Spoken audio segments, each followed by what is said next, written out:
वर्जनीय अपराध।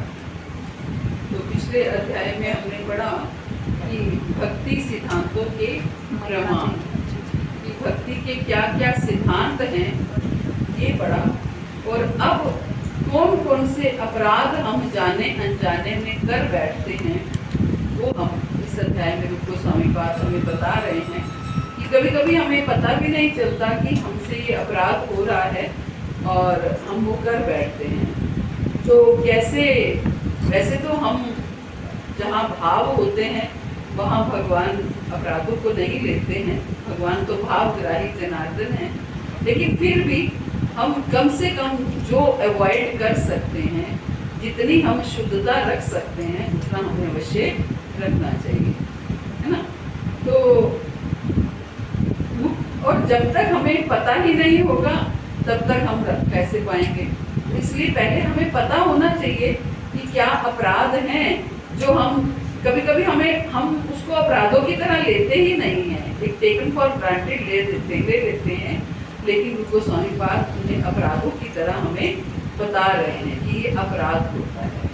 तो ये वैसे तो केवल पढ़ने वाले हैं, इसमें कुछ भी ऐसा समझने वाला नहीं है, लेकिन फिर भी पढ़ना है तो हम एक साथ पढ़ते हैं। पूरक वैदिक साहित्य में भगवान की सेवा से संबंधित निम्नलिखित 32 अपराधों की सूची है। भगवान की सेवा से संबंधित अपराध हैं जो हम भगवान की सेवा करते हैं, उसमें 32 अपराध बताए गए हैं। पहला अपराध क्या है? मोटर कार या पालकी में सवार होकर या जूता पहनकर अर्चा विग्रह के मंदिर में प्रविष्ट नहीं होना चाहिए। ये तो शायद कोई भी नहीं करता होगा कि जूता पहनकर मंदिर में प्रवेश करता हो या मोटर कार के साथ मंदिर में प्रवेश करता हो, तो ये अपराध तो शायद हम नहीं करते हैं। और दूसरा अपराध है भगवान की प्रसन्नता के लिए जन्माष्टमी तथा रथ यात्रा जैसे उत्सवों को मनाने से चूकना नहीं चाहिए। भगवान की प्रसन्नता के लिए हमें इन उत्सवों को मनाना चाहिए। रथ यात्रा या जन्माष्टमी जैसे उत्सव जो हैं ये हमें मनाने चाहिए। तो ये हम सब मनाते ही हैं। और तीसरा, अर्चा विग्रह के समक्ष नतमस्तक होने में आनाकानी नहीं करनी चाहिए। करते हैं क्या? हम नहीं कर, कोई भी नहीं करता है। कभी कभी शरीर का आलस्य शायद करवा देता हो कि कौन झुके, मेरे जैसे थोड़ा सोच लेते हैं। प्रॉब्लम होता, कोई प्रॉब्लम रहता है, आलस्य नहीं होता, शरीर में कभी परेशानी हो नहीं, हेल्थ प्रॉब्लम ठीक है, वो हेल्थ प्रॉब्लम है, लेकिन फिर भी हम कर सकते हैं। ऐसा नहीं है कि मैं तो कई बार होता है कि कर सकती हूँ, लेकिन फिर भी लगता है ठीक है है ना, कर सकती हूँ, लेकिन हाँ हेल्थ प्रॉब्लम भी है। तीसरा क्या है? चौथा क्या है? भोजन के बाद हाथ तथा पैर धोए बिना भगवान की पूजा हेतु मंदिर में प्रवेश नहीं करना चाहिए। ये तो शायद कोई नहीं करता होगा कि हाथ धोए बिना हम मंदिर में प्रवेश कर जाएं खाना खाने के बाद। ये मतलब वो अर्चा विग्रह की सेवा जो करते हैं उनकी देते हैं, सेवा करते हैं, तो ऑल्टर में सेवा करते हैं। मेन तो उन्हीं के लिए है, लेकिन जहाँ तक हो सके हम घरों में भी इसको अप्लाई कर, जब जो कर सकते हैं वो तो हमें करना ही है। वैसे पैरों का तब कहा जाता है, हम वॉशरूम जाते हैं तो पैर धोते हैं, है ना। खाना खाने में पैरों का कोई यूज नहीं है, इसलिए पैरों का नहीं होना चाहिए। तो हाथ तो कम से कम धोने चाहिए। पांचवा क्या है? दूषित अवस्था में मंदिर में प्रवेश नहीं करना चाहिए। दूषित अवस्था क्या है? वैदिक शास्त्रों के अनुसार यदि किसी परिवार में कोई मर जाता है तो सारा परिवार कुछ समय के लिए अपने पद के अनुसार दूषित हो जाता है। जैसे ब्राह्मण परिवार में जो सूतक है उसका वो 12 दिन तक रहता है, क्षत्रियों में 15 दिन तक रहता है और शूद्रों में 30 दिन तक रहता है। तो ये मतलब सूतक अगर होता है तो वो उन दिनों में हमें मंदिर में प्रवेश नहीं करना चाहिए। लेकिन गुरु महाराज कहते हैं कि हम प्रेम मार्ग के अनुयायी हैं, तो हमें ज्यादा सूतक फॉलो नहीं करने हैं, क्योंकि सूतक केवल उस कंडीशन में है कि जब कुछ घर में ही घटित हो जाता है। तो अगर परिवार में कुछ घटित हो गया, दूर दूर के परिवारों में जिनको हम जानते ही नहीं, उससे मुझे किसका फोन आया था पता नहीं, कि दूर में कभी चाचा ताऊ के किसी में कोई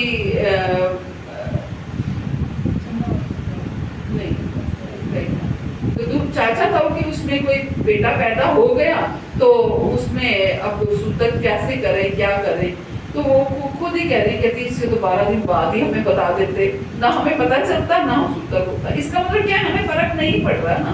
तो जब फर्क नहीं पड़ रहा तो क्यों करना है ना। आपकी सेवा अगर डिस्टर्ब नहीं हो रही है, बच्चा हुआ है या डेथ हुई है, तो अगर सेवा उसमें डिस्टर्ब नहीं हुई है तो हमें वो सूतक फॉलो नहीं करना है।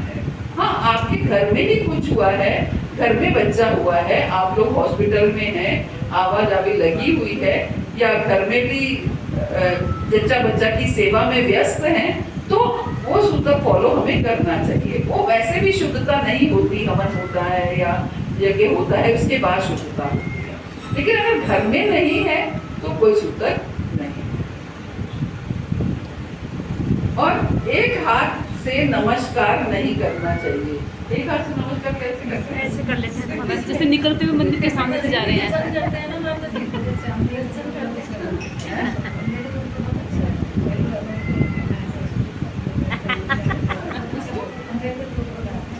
क्या लोग करते हैं अलग तरह से, ऐसे तो करते जनरली कानों को तो बहुत हाथ लगे हमने। तो एक हाथ से नमस्कार नहीं करना चाहिए। और फिर श्री कृष्ण के समक्ष परिक्रमा नहीं करना चाहिए। इसका क्या अर्थ है? जैसे हम तुलसी की परिक्रमा करते हैं। Yes. जैसे हम तुलसी की परिक्रमा करते हैं, तो मतलब किसी को भी हम भगवान से ऊपर किसी को भी नहीं रख सकते हैं। स्कूल मंदिर जब जाते हैं तब ऐसे करके परिक्रमा तो लगाते हैं। वो तो भगवान की ही परिक्रमा लगाते हैं ना। वो भी भगवान की राइट साइड से शुरू करके हम फिर लेफ्ट से उनके निकलते हैं। इस तरीके से परिक्रमा लगाएंगे। भगवान के सामने, हाँ, उनके सामने किसी और की परिक्रमा हम नहीं लगा सकते। माता जी इसमें लिखा है ना, मंदिर के बाहर सभी दिन कंप्लीट परिक्रमा। हाँ, मंदिर के बाहर तो मंदिर के बाहर ही तो करते हैं हम। कोई मंदिर एक्चुअली वो पूरा मंदिर को मंदिर नहीं कहा जाता। मंदिर मीन्स आपका ये मंदिर है। कोई मान लीजिए कोई पीरियड से कोई स्त्री है, तो वो यहाँ तक आ सकती है, यहाँ नहीं जा सकती। जहाँ विग्रह है वो मंदिर है, वो भगवान का है ना।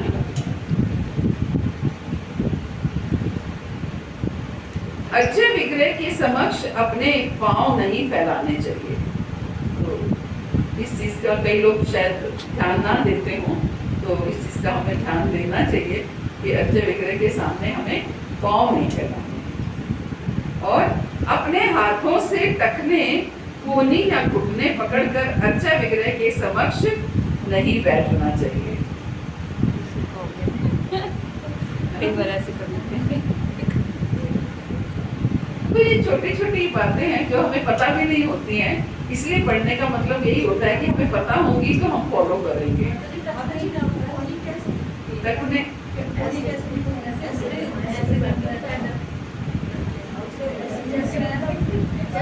कोहनी तो ये होती है ना, कोहनी तो ये होती है, ये क्या होता है? ऐसे ही टकने क्या हुआ? टकने हुआ, ये टकने हुआ, ऐसे करती हूँ, ये पकड़ के बैठती है। घुटने हुआ, ये पूरा टकने और उसमें अलग मैं पूरा पैर से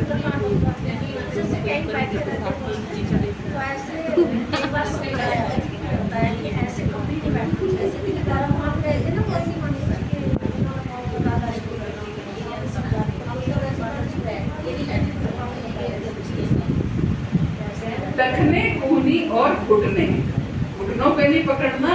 टखने कौन से होते हैं? पैर के, है ना। टखने को कैसे पकड़ते हैं?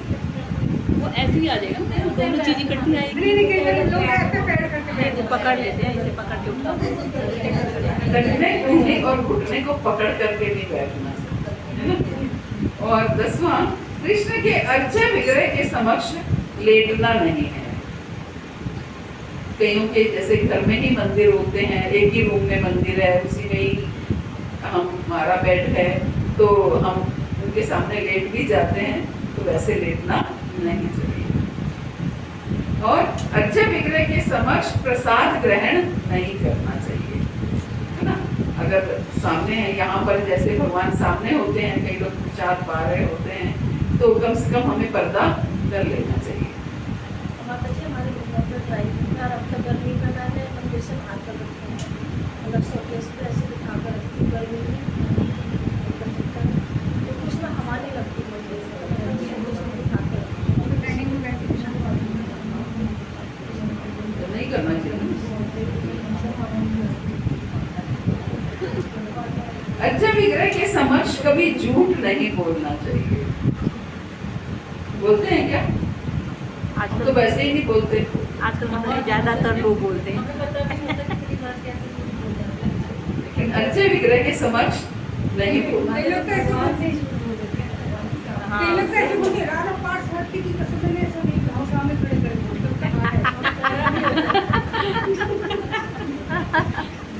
सही में आजकल झूठ का ज्यादा हो गया है, झूठ कोई भी बोल नहीं देता, आसानी से बोल देते हैं। तो ये अपराध है। अगर हम ऐसे अपराध करेंगे तो हमारी भक्ति लता सूखने लगती है। तो इसलिए कम से कम जितने अवॉइड हम कर सकते हैं उतने करें। ये हम तब कर पाएंगे कि अर्चा विग्रह के सामने झूठ ना बोलें, जब हम झूठ बोलने की आदत को छोड़ेंगे, है ना। झूठ बोलने की आदत ही ना हो तो क्या अर्चा विग्रह के सामने और क्या वैसे, है ना। आदत ही नहीं होनी चाहिए, है ना। ये सारे सेवा अपराध हैं। सेवा अपराध है, ठीक बताया, शुरू में यही तो बताया, भगवान की सेवा से संबंधित। उसमें भी है इसमें है कि गॉड ने सारे सेवा अपराध माफ कर दिए। क्योंकि राधा श्याम को तो कोई लाएगा ही नहीं।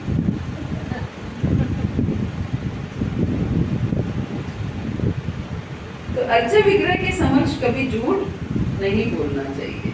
अच्छे विग्रह के समक्ष ऊंची आवाज में नहीं बोलना चाहिए। ठीक है, कौन कौन याद रख रहा है? याद है? अच्छे विग्रह के समक्ष अन्यों से बातें नहीं करनी चाहिए। तो यहाँ क्या होता है, थोड़ा सा गैप होता है तो बातें शुरू हो जाती हैं। कहने का अर्थ है कि अगर भगवान सामने है तो बातें किससे करनी है? सिर्फ भगवान से करनी है। ये नहीं कि आपस में बातें करनी है। आरती के बीच में थोड़ा सा गैप दे दो, बीच में बातें शुरू हो जाती है। तो अच्छे विग्रह के समक्ष बातें नहीं करनी है। अच्छे विग्रह के समक्ष रोना या चिल्लाना नहीं है। कभी सोचे थे आपने इतने छोटे छोटे अपराध, है ना? नहीं, वो भाव में रोना एक अलग होता है। यहाँ रोना या चिल्लाना बोला गया है।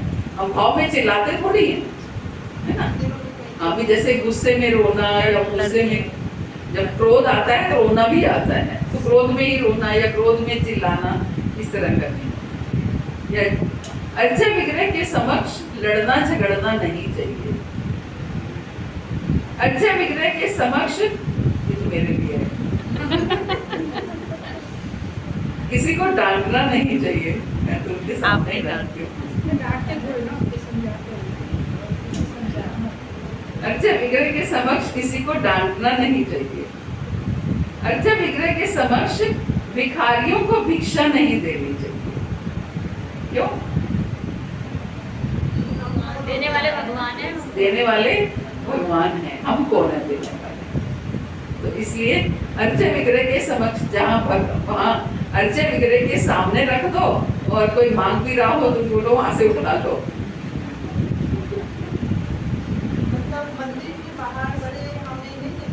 मंदिर के बाहर दो, अच्छे विग्रह के सामने नहीं देना चाहिए। अच्छे विग्रह के समक्ष अन्यों से बहुत कटु वचन नहीं बोलना चाहिए। वैसे जो कुछ भी है ये हमें अच्छे विग्रह के सामने तो नहीं करना चाहिए, लेकिन इसमें से काफी चीजें ऐसी भी हैं जो हमें करनी ही नहीं चाहिए। कटु वचन तो वैसे भी नहीं बोलने चाहिए, है ना। अच्छे विग्रह के समक्ष रोएदार कंबल नहीं ओढ़ने चाहिए। भगवान की जब सेवा करते हैं तो कहते हैं कि कि वूलन तभी नहीं पहने जाते कि वूलन में रोए होते हैं, और वो रोए भगवान की सेवा में आते हैं। भगवान जैसे आप श्रृंगार कर रहे हो तो भगवान के आंख में चला गया या मुख में चला गया, या भोग लगा रहे हो तो भोग में चला जाए। कई कई वूलन होते हैं जिनके रोए निकलते रहते हैं, तो शुद्ध भी नहीं होते। हाँ वो शुद्ध भी नहीं होते, है ना। तो इसलिए वूलन अब अर्चा विग्रह की सेवा करते हुए वूलन मना किए जाते हैं। तो माता जी सर्दी में सर्दी में ही तो पर फर्क है। हाँ सर्दी के गर्मी में तो वैसे कोई नहीं पहनेगा। तभी यहाँ पे भी तो आरती होती है। माता जी 8 दिन आपके जब हाँ विग्रह सेवा में मंदिर में किचन में वूलन ब्लाउज भी अलाउड नहीं है।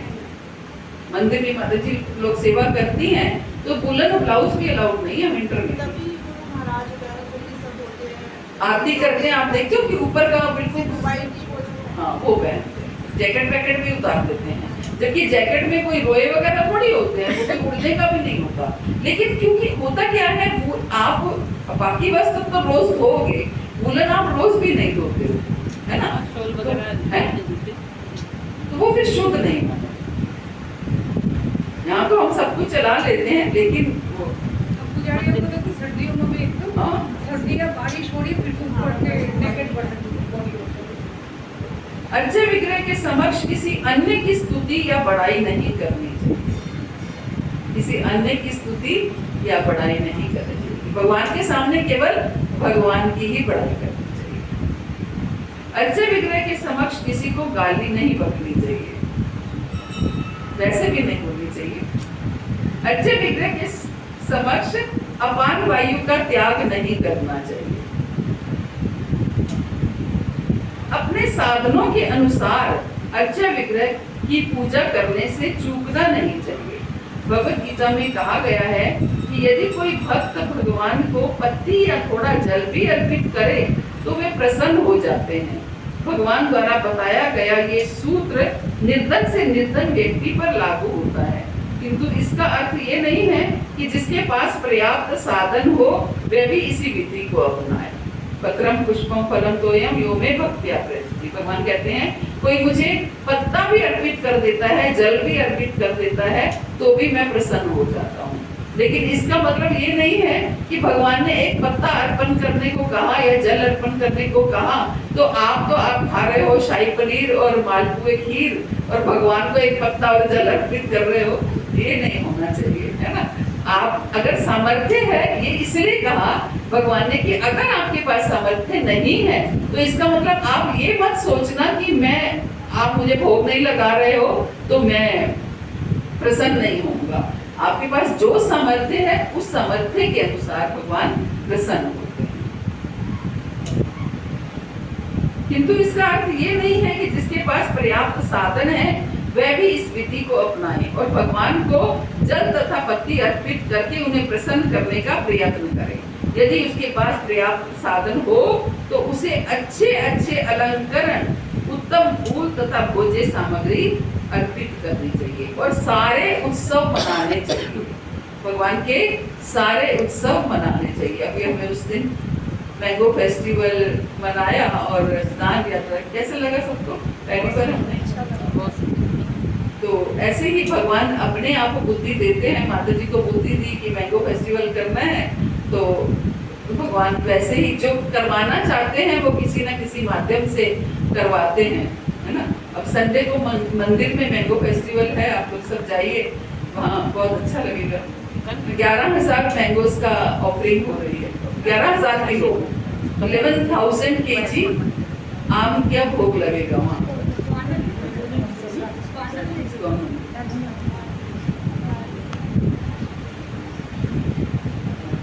यदि उसके पास पर्याप्त साधन हो तो उसे अच्छे अच्छे अलंकरण, उत्तम फूल और भोज्य सामग्री अर्पित करनी चाहिए और सारे उत्सव मनाने चाहिए। ऐसा नहीं है कि वह अपनी इंद्रिय तृप्ति के लिए अपना सारा धन व्यय कर दे और भगवान को प्रसन्न करने के लिए थोड़ा सा जल और पत्ती अर्पित कर दे। कृष्ण को पहले अर्पित किए बिना कोई भी भोज्य पदार्थ नहीं खाना चाहिए। कोई है ऐसे जो खा लेता है? सब कुछ भगवान को अर्पित करके खाना चाहिए। ऋतु के अनुसार कृष्ण को ताजे फल तथा अन्न अर्पित करने से चूकना नहीं चाहिए। जिस फल का भी मौसम हो, उस फल का अच्छे से अच्छे फल का भगवान को भोग लगाना चाहिए। भोजन बन जाने के बाद जब तक उसे अर्च्य विग्रह को अर्पित ना कर दिया जाए तब तक उसे किसी को नहीं देना चाहिए। जब तक भगवान को अर्पित ना हो जाए तब तक वो भोजन किसी को नहीं देना चाहिए। अर्च्य विग्रह की ओर पीठ करके नहीं बैठना चाहिए। आप लोग मेरी ये टेबल मैं हमेशा कहती हूँ इतनी आगे लगा देते हैं, भगवान मेरे पीछे हैं। पिछली बार मैंने बोला था पीछे नहीं है वो दूसरे वो पीछे आपके पीछे थोड़ी ये पीछे फिर भी काफी पीछे पड़ जाता है। पंखा भी है। गुरु को चुपके से नमस्कार नहीं करना चाहिए, अर्थात नमस्कार करते समय उच्च स्वर से गुरु की स्तुति करनी चाहिए। बहुत से लोग हैं बस प्रणाम कर देते हैं गुरु महाराज को। कई बार गुरु महाराज का ध्यान इधर उधर होता है, उन्हें पता भी नहीं चलता कि प्रणाम किया गया है। तो इसलिए चुपचाप प्रणाम नहीं करना चाहिए। आप थोड़ा बोलना भी चाहिए, हरे कृष्णा गुरु महाराज का प्रणाम मुझसे बोलेंगे, नमो विष्णु पादाय कृष्ण कृष्णाय गोकुलेश तो इस तरीके से हम उनकी स्तुति कर सकते हैं। उनका जो प्रणाम मंत्र बोल करके उनकी स्तुति भी कर सकते हैं। आगे है गुरु के समक्ष उनकी कुछ प्रशंसा करना नहीं भूलना चाहिए। गुरु के समक्ष उनकी कुछ प्रशंसा हमें करनी चाहिए। महाराज आप इतना अच्छा समझाते हैं तभी हम कुछ कर पाते हैं, आपकी कृपा से ही हम सीख पा रहे हैं, आपकी कृपा से ही हम जान पा रहे हैं, है ना। कुछ ना कुछ हमें महाराज के बारे में ऐसे बोलना चाहिए। है नहीं, गुरु की बात हो रही है, कुछ शिक्षा गुरु की बात हो रही है। गुरु के समक्ष अपनी बड़ाई नहीं करनी चाहिए। मैं तो बहुत अच्छा प्रचार करूंगी, बहुत अच्छा प्रचार हो रहा है।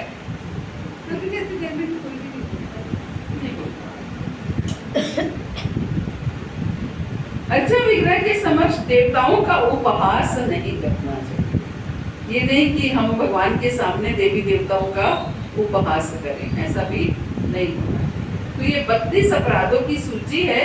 इनके अतिरिक्त अपराधों की बहुत बड़ी संख्या है जिसका उल्लेख वराह पुराण में हुआ है।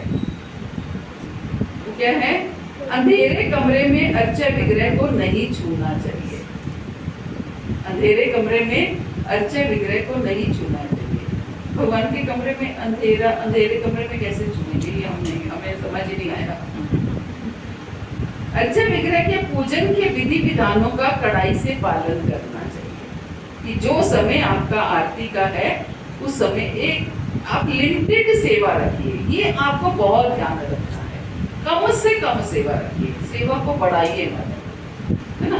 सेवा आप कम सेवा रखेंगे ठीक है, दिन में एक बार आरती मोर देन सफिशिएंट, कोई जरूरत नहीं है। ठीक है, कभी आपका टाइम है, आपके पास कुछ है, आप दूसरे टाइम कर ले, तीसरे टाइम कर ले, वो एक अलग बात है। लेकिन रूटीन आपका जो नियम है वो आप कम से कम रखिए, है ना। तो आप अपराध से बच पाएंगे। मतलब जैसे गौर आरती हमसे छूट जाता है, कोई लोग छूट जाता है, काफी जब समय मिल मैं जाएगा तो करती नहीं हूँ इसको, तो करती हूँ क्योंकि शाम को होती नहीं हूँ तो ज्यादातर तो घर होते ही इसलिए करते हैं। अर्च्य विग्रह के पूजन के विधि विधानों का कड़ाई से पालन करना चाहिए। अर्च्य विग्रह के पूजन के विधि विधानों का कड़ाई से पालन करना चाहिए। कुछ ना कुछ ध्वनि किए बिना देव मंदिर में प्रवेश नहीं करना चाहिए। मंदिर में एंटर करो तो कुछ ना कुछ हमें, जैसे कई लोग ताली बजा के एंटर करते हैं, कोई लोग दरवाजा नॉक करके एंटर करते हैं, घंटी लगाते हैं तो घंटी बजा के एंटर करते हैं। तो कुछ ना कुछ हमें ऐसे वो आवाज करनी चाहिए ताकि उनको पता चल जाए कि हम आ रहे हैं, है ना? कुत्तों या निम्न पशुओं द्वारा देखा गया भोज्य पदार्थ अर्च्य विग्रह पर नहीं चढ़ाना चाहिए।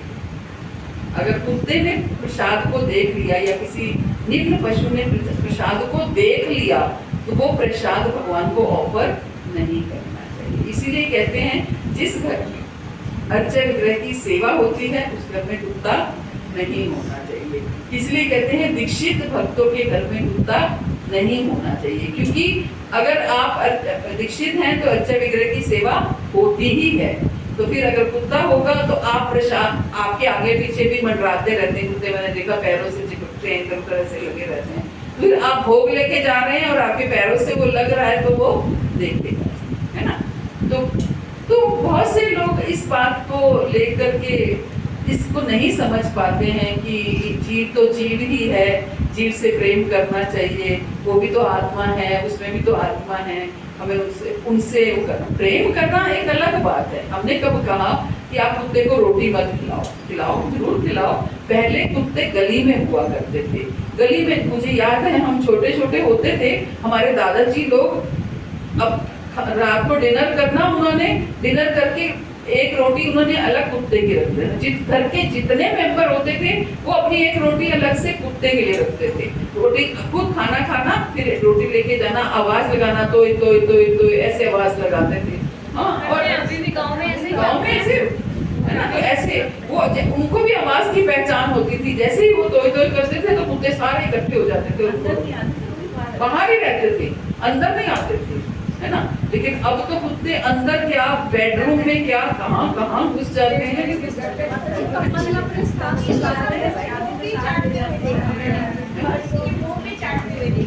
अब तो बड़े बूढ़े को बाहर काम देते, कुत्ते को ऐसे भी निकृष्ट जीव कहता है कुत्ते की है ना, सबसे खराब है योगी माने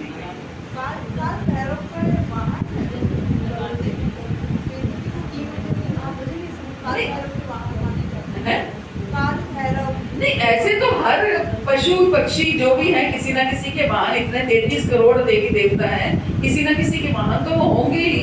इसका मतलब ये थोड़ी कि वो ऊंची होनी होंगे। काल भैरव को उनसे हम कोई ऐसा, उनकी ऐसे बहुत पूजनीय पर्सनैलिटी तो वो भी नहीं है ना, कुछ ना कुछ उनका है। तो इसलिए वो कोई बात नहीं, उनके वाहन है तो वाहन तो चूहा भी वाहन है और सब वाहन है ना, किसी ना किसी के वाहन तो है ही ना।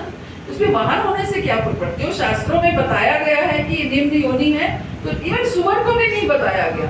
सुअर क्योंकि मल खाता है, उसको भी, उससे भी नीचे इसको बताया गया। तेरी लार भी बहुत गंदी है, पागल हो जाता है बच्चा अगर उसको लार चाटती है। क्योंकि कुत्ते में इंद्रिय वासना बहुत ज्यादा है, वासना वाला जीव है। आप देखो कुत्तों को आप गली मोहल्लों में भी ओपनली सब कुछ करते हुए पाओगे, और पशु को पाते हो कभी, है ना। और पशु नहीं करते हैं लेकिन कुत्ते करते हैं। तो ये कुछ रीजन होंगे, मैं गेस कर रही हूँ, I don't know about this, लेकिन मैं गेस यही कर रही हूँ, यही कारण होगा कि ये जो वासना प्रिय जीव है, वासना प्रिय प्राणी है ना।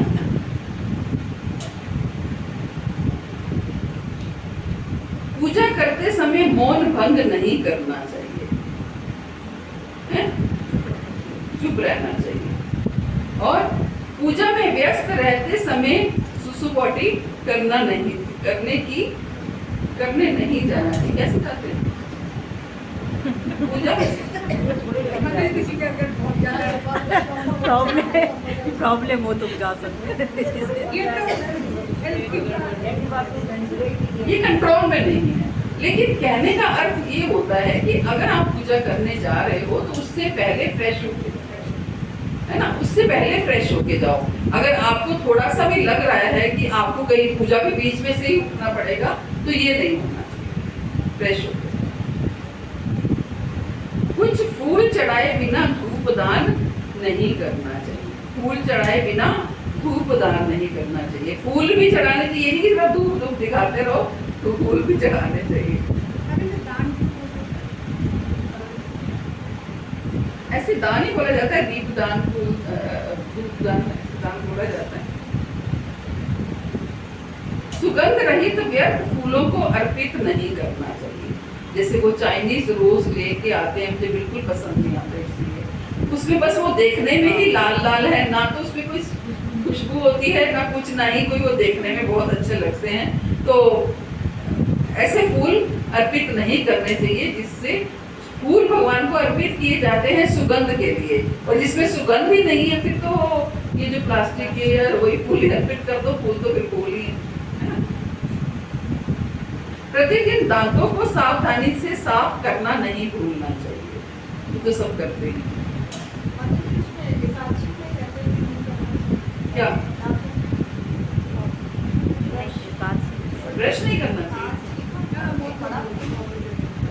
हाँ, पेस्ट के लिए कहते होंगे, क्योंकि अभी पीछे ही मैं कोई वीडियो देख रही थी कि हड्डियों से बनी होती है कोलगेट, और वो आई डोंट नो क्या क्या है कि हड्डियों मतलब जीव की पशुओं की भी हड्डी को क्रश करके ये टूथपेस्ट बनी होती है। तभी तो पहले लोग अच्छा दातुन करते थे।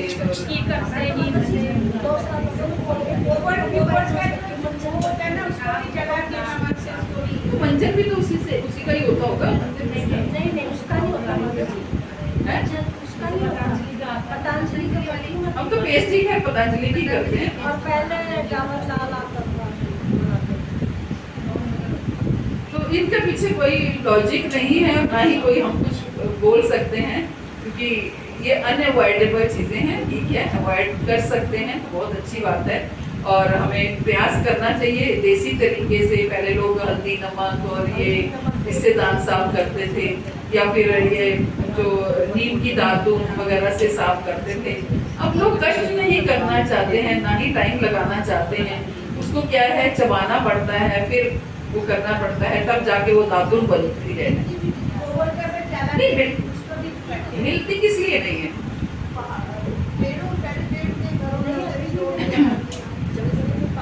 जहाँ डिमांड है माता जी वहाँ सप्लाई है, सीधी सी बात है। आज लोग डिमांड करेंगे, आज पेड़ भी लगने शुरू हो जाएंगे, है ना? क्योंकि लोग कंज्यूम नहीं करते हैं, इसलिए लोगों की डिमांड नहीं है। इसलिए पहले मिलती इसलिए थी कि लोग यूज करते थे। अब जब से टूथपेस्ट वगैरह आई, लोगों को आसान लगने लगा, थोड़ी सी पेस्ट लगाई, फटाफट वो साफ हो गया। कौन दातुन को चबाएगा और कौन फिर इससे साफ करेगा? तो इसलिए अगर लोग करने लगेंगे फिर वो आप वापिस आ जाएगा, है ना? तो जहाँ अगर पैसा खर्चने को लोग तैयार हैं, और अगर मान लो एक दातुन जिसकी कॉस्ट 50 पैसे भी नहीं आती और लोग उसके लिए 10 रुपए देने को तैयार हैं, तो क्यों नहीं कोई पेड़ उगाएगा? हाँ, अब वो बात लगे कि पहले घर घर में होते थे वो नहीं। मैं खून के बाद सीधे मंदिर में प्रवेश नहीं करना चाहिए, ये तो शायद कोई नहीं करता होगा। और स्त्री को रजो दर्शन काल में स्पर्श नहीं करना चाहिए। जब स्त्री 4 दिन में हो तो उसको स्पर्श भी नहीं करना चाहिए, जो अक्षय विग्रह की सेवा कर रहा है। इस मामले में साउथ इंडियंस बड़े पर्टिकुलर हैं।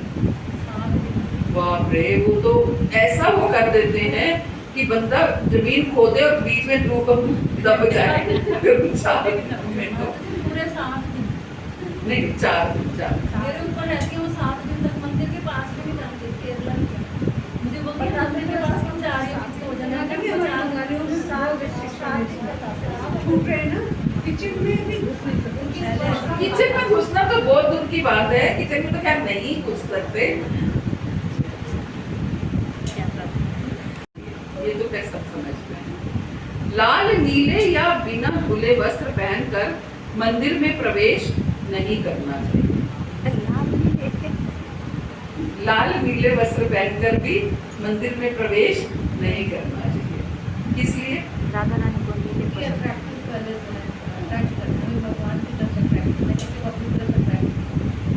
क्योंकि अट्रैक्टिव कलर्स हैं। लाल कपड़ा पहना हो तो एकदम आप घुसोगे।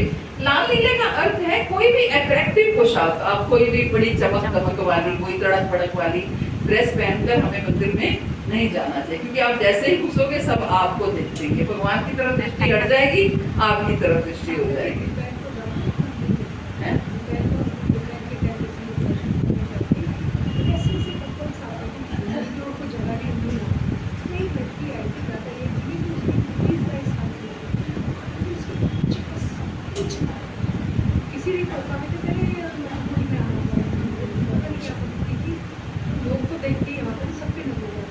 वही तो, इसीलिए तो कि भगवान को छोड़ के दृष्टि उधर से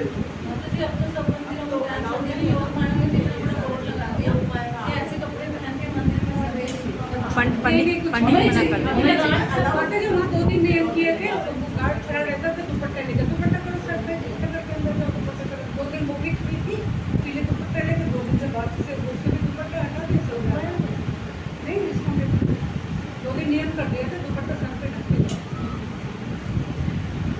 शव देखने के पश्चात मंदिर में नहीं घुसना चाहिए। शव देखने के पश्चात भी नहीं घुसना चाहिए। ये करते हैं क्या? नहीं करते हैं। कभी रास्ते में आ रहे हो और हो जाता है तो ये तो नहीं, मंदिर में नहीं घुसते हैं। तो आगे से ध्यान रख सकते हैं, तो कम से कम हम स्नान ना करें तो आचमन तो कर ही सकते हैं। मंदिर के भीतर अपान वायु का त्याग नहीं करना चाहिए। मंदिर के भीतर क्रुद्ध नहीं होना चाहिए। होते हैं क्या? कम से कम भगवान के सामने तो हम शांति मेंटेन रख ही सकते हैं। शमशान जाने के बाद मंदिर में प्रवेश नहीं करना चाहिए। अर्चा विग्रह के समक्ष डकार नहीं लेनी चाहिए। अतः जब तक भोजन पूरी तरह पच ना जाए तब तक मंदिर में प्रवेश नहीं करना। डकार भी नहीं लेनी चाहिए। कई बार खाली पेट आते हाँ, खाली पेट तो जो खाली पेट डकार आएगी उसमें अब स्मेल नहीं आएगी। डकार लेने का मतलब है कि हम अगर भोजन करते हैं जो डकार लेते हैं उसमें स्मेल भी आ सकती है ना। जो खाली पेट डकार आएगी उसमें स्मेल नहीं। माता जी इसकी मातम से एटिकेट्स भी तो सिखाया हाँ बिल्कुल बिल्कुल, एटिकेट्स ही है ये, प्रांतीय माध्यम से एटिकेट्स है।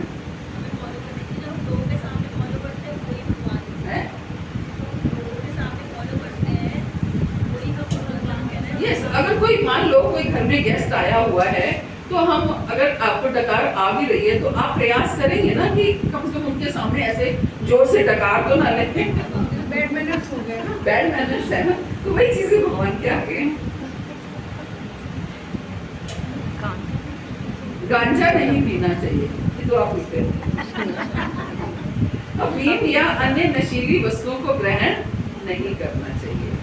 शरीर में तेल लगाने के बाद अर्चा विग्रह के कक्ष में प्रवेश नहीं करना चाहिए अथवा अर्चा विग्रह के शरीर का स्पर्श नहीं करना चाहिए। अगर बॉडी में तेल लगाया है तो अर्चा विग्रह को स्पर्श नहीं करना चाहिए, है ना। मंदिर में घुसना ठीक है लेकिन स्पर्श नहीं करना चाहिए। क्यों? पंचरात्र विधि में भी तेल नहीं लगाना। क्यों नहीं करना चाहिए?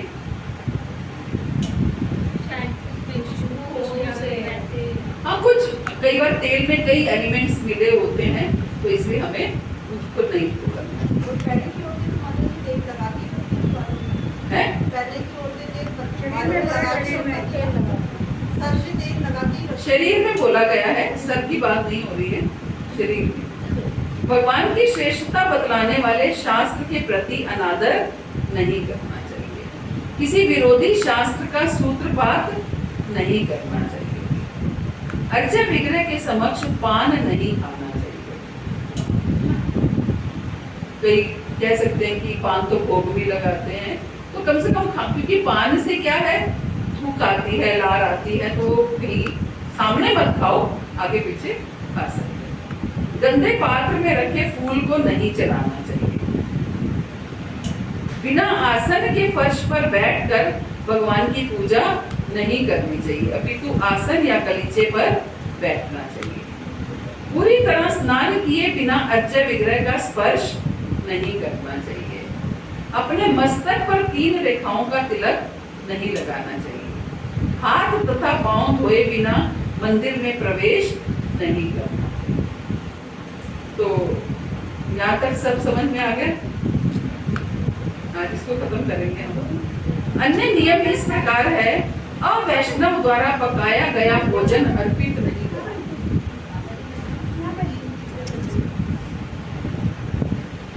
अवैष्णव द्वारा पकाया गया भोजन अर्पित नहीं करना चाहिए। अभक्तों के द्वारा पकाया हुआ भोजन अर्पित नहीं करना चाहिए। कारण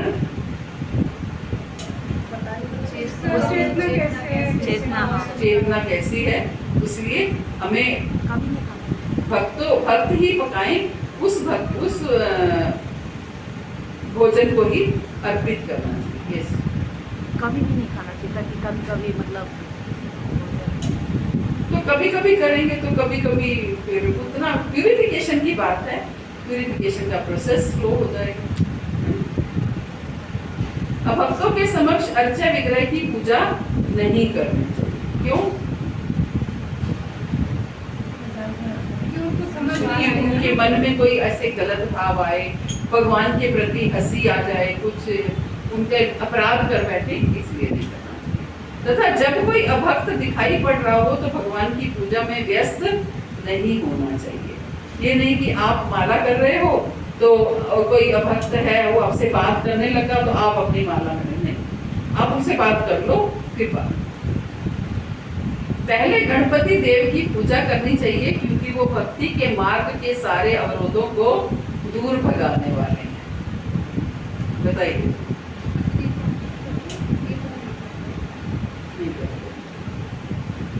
क्योंकि रिद्धि सिद्धि के वो हैं, विनायक हैं, तो इसलिए गणपति की पूजा। प्रभुपाद ने जब भक्त लोग मंदिर बन रहे थे तो मंदिर के लिए कलेक्शन करनी थी, तो जैसे एक भक्त मंदिर के लिए कलेक्शन करते थे तो कहते थे मैं पहले गणपति जी की को प्रार्थना करके जाता हूँ, क्योंकि वो शुरू से गणपति जी के भक्त थे, तो गणपति जी को प्रार्थना करके जाता हूँ तो उस दिन मंदिर के लिए कलेक्शन बहुत अच्छी होती है। तो इसलिए उन्होंने प्रभुपाद को बोला कि प्रभुपाद मैं ऐसे ऐसे करता हूँ। प्रभुपाद ने बोला ठीक है करते रहिए। तो क्योंकि उद्देश्य क्या था? भगवान की सेवा करना। भगवान की सेवा के लिए अगर गणपति से प्रार्थना करके उनकी सेवा के लिए कलेक्शन हो सकती है तो करते रहिए। फिर एक बार किसी दूसरे भक्त ने बोला कि प्रभुपाद क्या हम भी कर सकते हैं गणपति की उपासना या पूजा? तो उन्होंने बोला पहले रोज के $50 की कलेक्शन करो फिर गणपति की प्रार्थना करो। तो कहने का अर्थ ये है कि अगर आपको भगवान की सेवा के लिए आवश्यकता है तो आप कर सकते हो, अदरवाइज कोई वो नहीं है कि गणपति की हमें प्रार्थना करनी है। और एक गणपति जी की वैकुंठ मूर्ति कहते हैं, वैकुंठ मूर्ति होती है कि वैकुंठ में भी गणपति जी की मूर्ति होती है, तो गणपति की वैकुंठ मूर्ति की पूजा हम कर सकते हैं।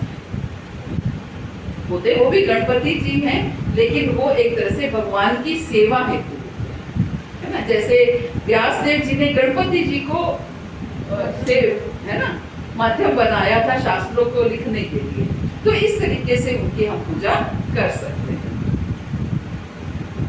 क्योंकि वो भक्ति के मार्ग के सारे अवरोधों को दूर भगाने वाले हैं। ब्रह्म संहिता में कहा गया है कि गणपति भगवान नरसिंह देव के चरण कमलों की पूजा करते हैं। ब्रह्म संहिता में क्या गणपति जी क्या करते हैं? नरसिंह देव के चरण कमलों की पूजा करते हैं। इसलिए हम लोग भक्ति के अवरोधों को दूर करने के लिए नरसिंह देव की पूजा करते हैं। इस तरह वो समस्त बाधाओं को दूर करने में भक्तों के लिए कल्याणकारी बन चुके हैं। इसलिए सारे भक्तों को गणपति की पूजा करनी चाहिए। नाखूनों या उंगलियों से स्पर्श किए हुए जल से अर्चा विग्रह को स्नान नहीं कराना चाहिए। नाखूनों या उंगलियों से स्पर्श किए हुए जल से। जब भक्त को पसीना आ रहा हो उसे अर्चा विग्रह की पूजा नहीं करनी चाहिए। तो गर्मी में तो हर समय पसीना आता है, तो प्रयास करें कम से कम पूजा करने। पूजा तो हम हर समय नहीं करते हैं, तो जब भी हम पूजा करें तो उस समय हम थोड़ा पसीना को कर लें और स्नान करके पूजा करनी चाहिए। नियम से तो स्नान करके पूजा करनी चाहिए। इसी तरह अन्य अनेक निषेध हैं। उदाहरण के तौर पे ना तो अर्चा विग्रह पर चढ़ाए गए फूलों के ऊपर से कूदे, ना ऊपर पांव रखें, ना ही ईश्वर के नाम से कोई प्रतिज्ञा करें। ये विभिन्न प्रकार के अपराध भक्ति साधना के विषय में हैं और मनुष्य को चाहिए कि इनसे बचने के लिए सचेत रहें।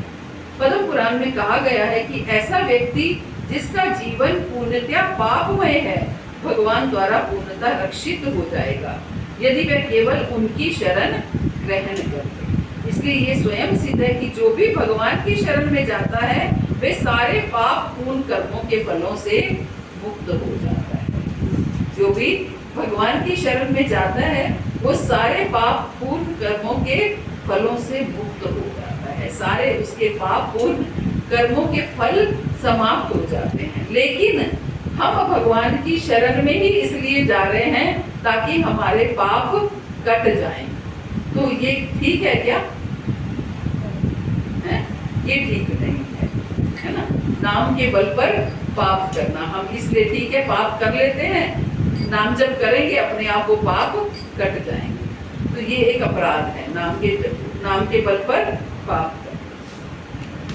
यदि वह भगवान के यहाँ अपराधी भी होता है तो भी भगवान के पवित्र नामों का जप, हरे कृष्ण कृष्ण कृष्ण हरे हरे, हरे राम राम राम हरे हरे का कीर्तन करने से उसका उद्धार हो जाता है।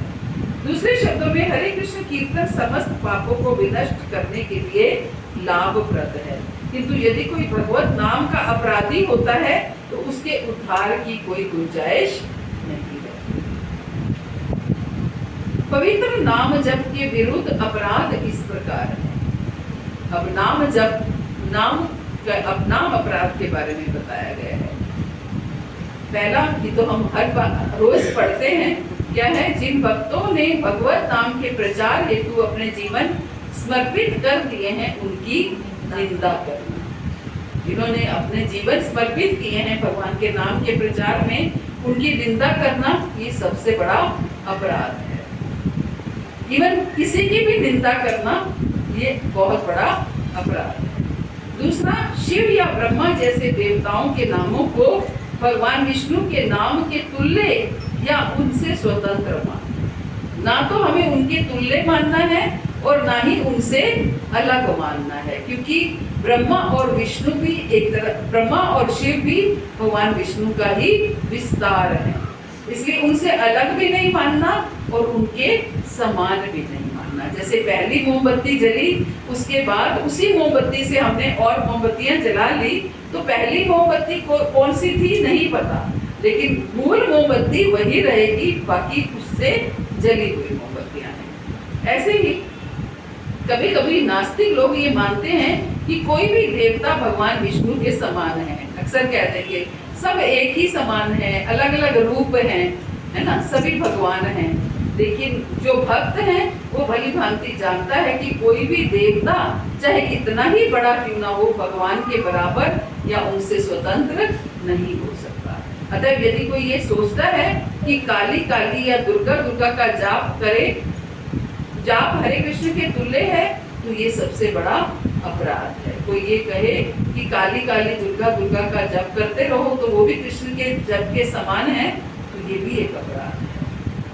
ये स्वतंत्र नहीं हो सकता, क्योंकि क्या वो सेम है, मतलब है? ये नहीं है, वो उनसे स्वतंत्र नहीं हो सकता। तो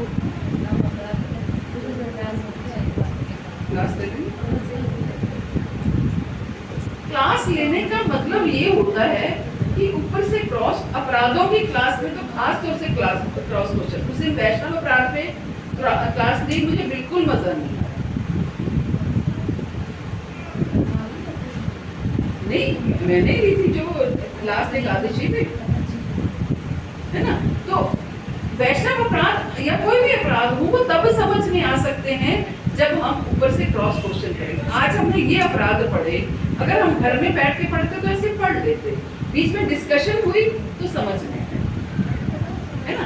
तो जब क्रॉस क्वेश्चन होते हैं तब अपराध समझ में आते हैं, अदरवाइज तो पढ़े ही जाते हैं। मतलब एक प्रश्न है, जैसे समर है ना, गर्मी में तो सुबह जैसे मुलाकात करनी जाता है तो पंखा बंद कर देते हैं। तो जैसे पता नहीं है इसके साथ होता, मुझे तो अपराध लगता है कि मैं अपराध कर रही हूँ। जैसे अगरबत्ती के टाइम में हम पंखा नहीं चला सकते, फिर जोर के टाइम में पंखा नहीं चला सकते, तो मन में ऐसा भाव रहता है कि जोर वाला काम हो जाए, पंखा चल रहा है तो अपराध हो गया। क्यों? मुझे ऐसा लगता है कि मैं इतना भी सहन नहीं कर सकती हूँ। गर्मी लगती है ना उससे, वो समय तो गर्मी लग रही होती है। जो उलट चला रहा ना, तो मुझे लगता है कि जोर को जल्दी रखो और फिर पंखा चलाओ करके उसका आराम से मतलब मन में ऐसे समझ गई मैं। अपने बारे में सोचना तो ये लगता ही है कि भगवान की सेवा, अगर मान लो उसकी वजह से आप शॉर्टकट कर रहे हो तो अपराध है। कैसे शॉर्टकट तो नहीं करते। हाँ, बस शॉर्टकट नहीं करते तो ठीक है, बॉडी को गर्मी लग रही है तो हम ये तो सोच सकते हैं कि भगवान को भी गर्मी लग रही होगी, है ना। तो अगर शॉर्टकट करते हैं कि फटाफट करो कि ताकि पंखा चला सके, हाँ, जैसा करना है तो अब गर्मी लग रही है तो मन में भाव आ रहा है ना।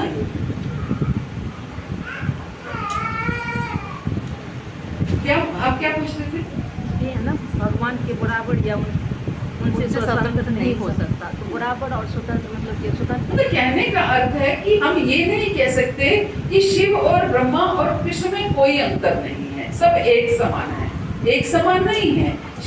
ब्रह्मा जी शिव के भगवान की नाभि कमल से उत्पन्न हुए हैं और शिव जो है ब्रह्मा जी की भौं से उत्पन्न हुए हैं। तो क्रिएशन सारी कृष्ण से ही है, इसलिए वो बराबर नहीं है, लेकिन स्वतंत्र भी नहीं है क्योंकि सभी उनसे निकले हैं। सभी उन्हीं स्वतंत्र थोड़ी हैं, बिल्कुल अलग थोड़ी हैं, एक ही तो है, उन्हीं के ही तो पार्ट्स हैं, उन्हीं के ही तो विस्तार हैं। इसलिए ना तो अलग है, ना तो स्वतंत्र है और ना तो सेम है ना। अचिंत्य भेदा भेद जिसको कह सकते हैं, सेम भी नहीं है, अलग भी नहीं है। हम जैसे कहीं शादी ब्याह पे जाना होता है तो अब खुद नहीं जाते हैं तो अपने बच्चों को भेज देते हैं, क्या करने के लिए, रिप्रेजेंटेटिव बना करके कि जाओ हमारे घर, आप जाओ। तो क्या वो सेम तो नहीं है ना, मैं वहां होती हूँ, वो सेम थोड़ी है, लेकिन ठीक है सेम है भी क्योंकि मेरे रिप्रेजेंटेटिव हैं, मेरे ही अंश है ना। तो इसी तरीके से बड़ा अवतार वो ब्रह्मा जी के नाखूनों से निकले हैं, तो भगवान जी अपने क्रिएटर से कैसे निकल सकते? ब्रह्मा जी भगवान की से निकले ना, नाभि कमल से। नाभि से, तो फिर भगवान जी उनके नाखूनों से कैसे? भगवान की इच्छा है, भगवान कहीं से भी आए। भगवान अपने भक्त के, जब भगवान देवकी मैया के गर्भ से आ सकते हैं, वो कौन है, वो भी तो भक्त है ना। भक्त के गर्भ से उत्पन्न होते हैं ना भगवान, तो फिर भगवान तो कहीं से भी उत्पन्न हो सकते हैं, वो कुछ भी कर सकते, भगवान कुछ भी कर सकते हैं, है ना। तीसरा, गुरु की आज्ञा का उल्लंघन करना और वैदिक साहित्य या प्रमाणों की निंदा करना। पांचवा, हरे कृष्ण कीर्तन की महिमा को काल्पनिक समझना, कि ये तो ऐसे ही कहते हैं कि नाम से ये पाप कट जाते हैं, नाम से ये हो जाता है, ये कुछ नहीं है, बेकार की बातें। तो ये भी एक अपराध है। भगवत नाम पर मनमानी व्याख्या करना, कि हम अपने मन से कुछ भी, जैसे उस दिन कौन कह रहा था कि हम कह सकते हैं ना कि आप नाम जपोगे तो ये कार्य हो जाएगा, कौन कह रहा था? हाँ, कि हम किसी को ऐसा कह सकते हैं ना कि आप नाम जपो आपका बिजनेस चल पड़ेगा, आप नाम जपो आपका, तो यही बात है ना, मनमानी व्याख्या करना। भगवत नाम के बल पर पाप कृत्य करना, मनुष्य को ये नहीं मान लेना चाहिए कि चूंकि भगवत नाम से सारे पाप फल दूर हो जाते हैं, अतः वह पाप कर्म करता चले और तत्पश्चात हरे कृष्ण का जप करके अपने पाप कम कर लें। ऐसी घातक प्रवृत्ति अत्यंत अपराध पूर्ण है और इससे बचना चाहिए। कि हम नाम तो ले रहे हैं तो कुछ भी पाप कर सकते हैं, है ना, तो ये नहीं हम कर सकते। हरे कृष्ण कीर्तन को वेदों में वर्णित शुभ अनुष्ठानों में से एक कर्म कांड मानना। हरे कृष्ण कीर्तन को वेदों में वर्णित शुभ अनुष्ठानों में एक कर्म कांड मानना, कि ठीक है ये भी तो एक कर्म कांड ही है, जैसे हम आरती करते हैं, जैसे पूजा करते हैं, वैसे ही आप 16 माला जप कर रहे हो तो एक कर्म कांड ही तो हुआ कि 16 माला जप नहीं करेंगे तो ऐसा नहीं होना चाहिए। तो एक कर्म कांड नहीं है, ये नाम क्या है, शुद्धिकरण करता है। श्रद्धा रहित व्यक्ति को पवित्र नाम की महिमा का उपदेश देना, ये हम सबसे ज्यादा अपराध करते हैं। इसके लिए क्या करना है कि हमें पहले ये देखना है कि व्यक्ति में श्रद्धा है या नहीं है। उसको आप नाम का उपदेश नहीं दे सकते जब तक उसके अंदर श्रद्धा नहीं है ना। आप उनको बुक्स दे सकते हो पढ़ने के लिए, प्रसाद दे सकते हो खाने के लिए, उनको वैसे भगवान की कोई लीला कथा सुना सकते हो, कुछ भी कर सकते हो, लेकिन अगर उसने रुचि दिखाई है कि हाँ, मान लीजिए आपने उसको कोई बुक दी और उसने अगले दिन आपको आके कह दिया कि हाँ, आपने जो बुक दी थी वो बहुत अच्छी थी, मुझे बहुत अच्छा लगा। अच्छा, अच्छी बात है, आप नाम भी ले सकते हो, नाम लोगे आपको और अच्छा लगेगा। तो आपको उसने श्रद्धा दिखाई तो आपने नाम के बारे में बताया। या कभी आप नाम जप करते हुए जा रहे हो तो उसने आपसे स्वयं से पूछ लिया कि आप ये क्या कर रहे हो, क्या करते हैं या कैसे करते हैं, तो आप नाम जप के बारे में बता सकते हो। लेकिन अपने आप से किसी के ऊपर नाम की महिमा को व्याख्यान करना ये अपराध है ना, ये बताया जाता है। लेकिन अक्सर होता है ना, मतलब कि ये कहना पड़ता है ना कि आप करिए, माला करिए या वही ना, ये हम करते हैं, लेकिन एकदम से नहीं करना चाहिए। एकदम जब तक श्रद्धा, तभी आपने देखा होगा जितने भक्त भी यहाँ पर आते हैं, मैं कभी शुरू में किसी को नहीं कहती हूँ कि आप नाम जप करो। आते रहो, सुनते रहो, सुनते सुनते श्रद्धा जागृत होगी, अपने आप इच्छा जागृत होगी कि हम नाम जप करें।